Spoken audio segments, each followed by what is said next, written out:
Wouldn't you want a body that can handle whatever life throws at it? One that doesn't just resist stress, but grows from it.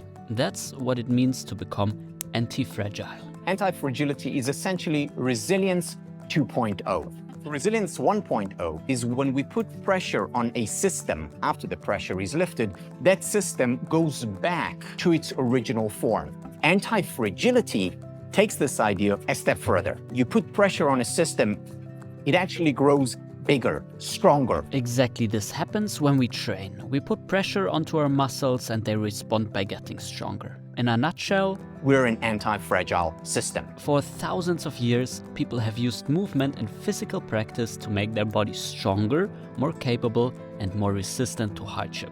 From ancient warriors to athletes and philosophers. Every bit of movement you do builds resilience in some way.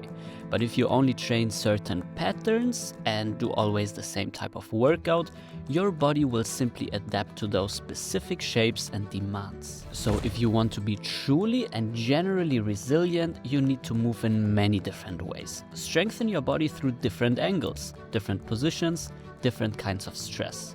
We will never be completely bulletproof, but we can become much stronger, much more capable than we are now. And this is what it's about. So welcome to Reclaiming Your Body's Anti-Fragility in 6 steps. Starting with deep knee bending, or in more simpler terms, squatting, is a form of exercise that we humans have been doing for centuries.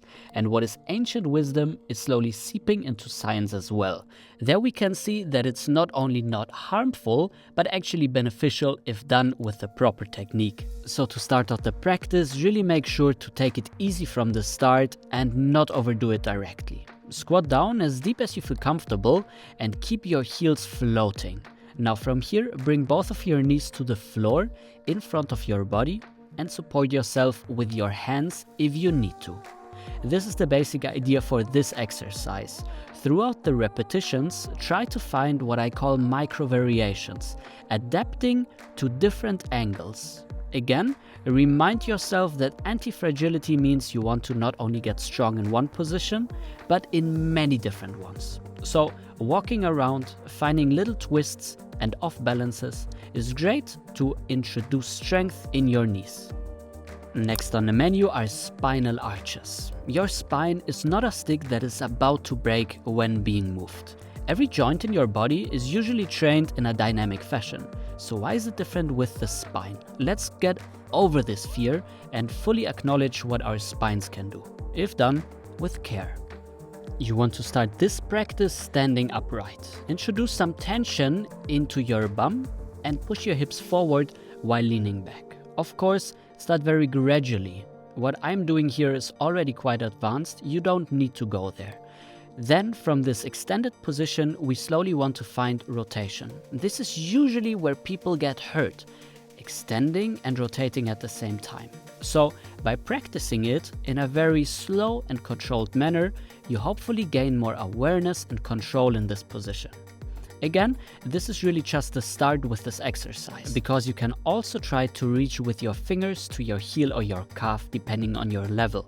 By giving yourself a strict goal or a target, the whole exercise will feel a little bit more intuitive and measurable over time.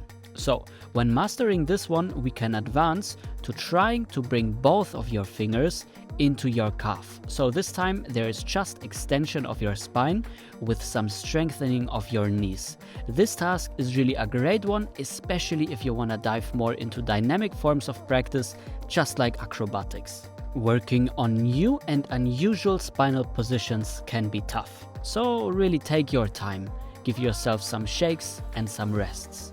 I want to propose one more thing, which is basically leaning back, and instead of tapping your heel, you want to directly go back into the floor. This is a full sissy squat into one arm arch, and I view it as one very basic task to improve full body extension. As soon as you can do it, you can even try to add these swipes from one side to the other. This is already quite advanced, so take it step by step and enjoy your newfound spinal ranges. For the next task, let's get a bit more dynamic. we want to target the backside of our legs with leg swings. Again, one of these exercises we have been doing for millennia. Now, usually when working in a very slow tempo, we use a lot of muscle fiber activity. But we also have fascia, we also have tendons, and we have elastic elements of our body that we can harness with leg swings. Now for this one, again, make sure to start super slow. I like to use both of my arms in order to stop the swinging motion.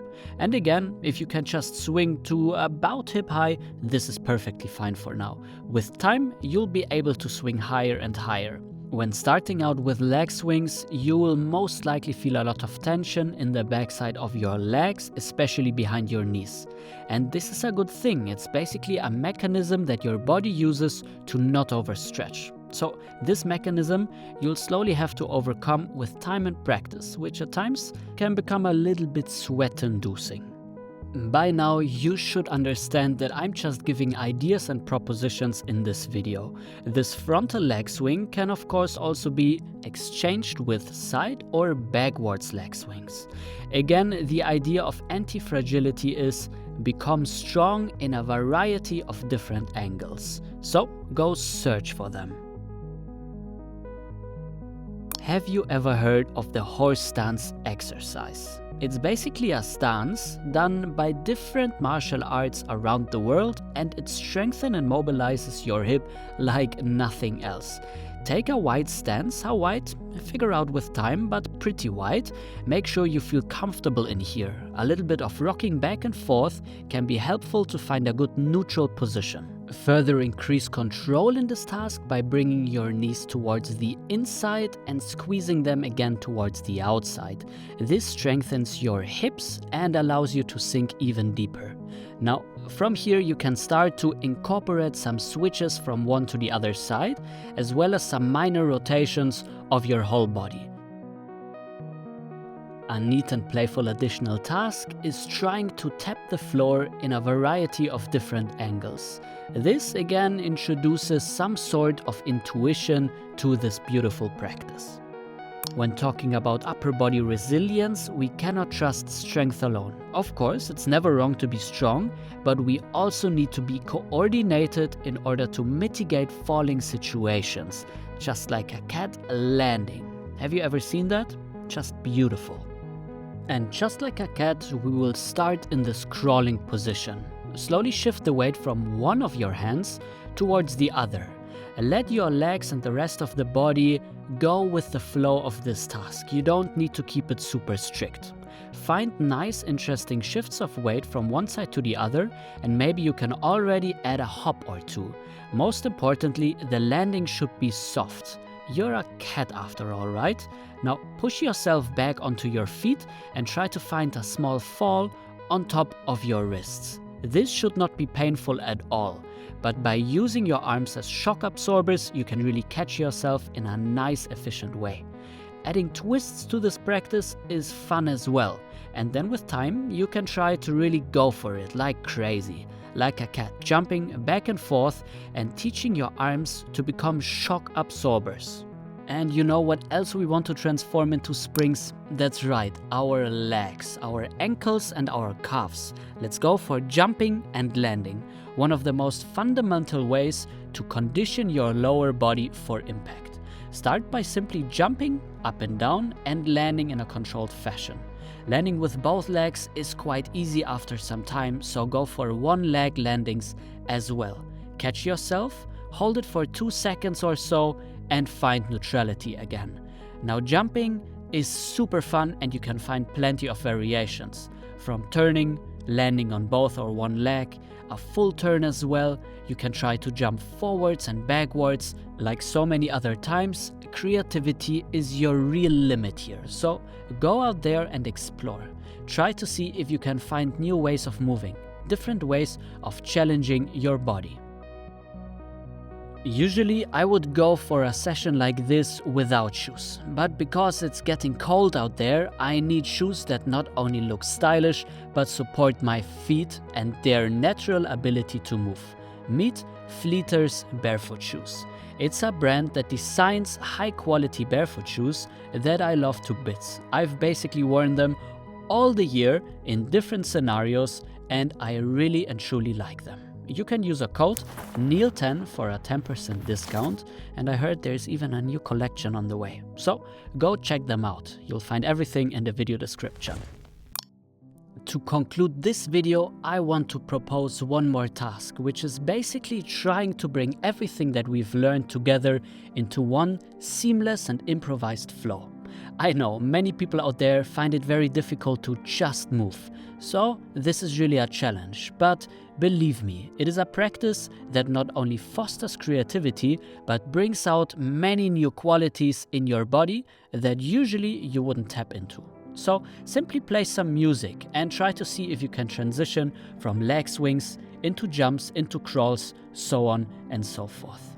Now, if you're wondering how you could structure a practice session, then simply stop now and take a look. But this is it for this video. I really hope you liked it, so let me know in the comments. But before you leave, I have one more thing for you. If you're interested in body-wide strength and mobility, I have a completely free program for you. You'll find a full training plan with videos for different levels, from beginner all the way to advanced. It's completely free and you'll find it at the top pinned comment or in the video description. Now, take a look at this video for more similar content, or look at this playlist right here where you find many more ideas on conditioning.